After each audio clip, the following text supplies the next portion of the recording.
Kasi sa pagnenegosyo, maraming sabi natatakot magnegosyo. Ba't ka matatakot magnegosyo? Magkano puhunan mo? 100,000. O kung 100,000, huwag 100,000 ilabas mo. Bakit?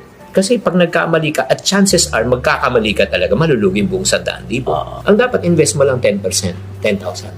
Just in case nagkamali ka, okay lang. Meron ka pa 90,000. Nagkamali ka ulit, may 80,000. Nagkamali ka ulit, may 70,000. On the fourth attempt, tumama ka. Alam mo na yung sistema. Alam mo na yung proseso. Pwede mo na i-reinvest na titira para mabawi mo. Yun, wala.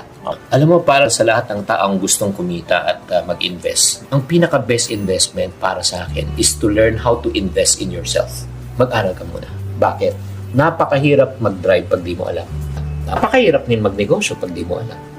Yan ang nangyayari sa mga taong nag-i-invest at nagnenegosyo na hindi pa alam. Nalulugi, na-scam. So, kailangan, bago ka pumasok sa isang bagay, pag-aralan mo muna mabuti. I always say, learn before you earn.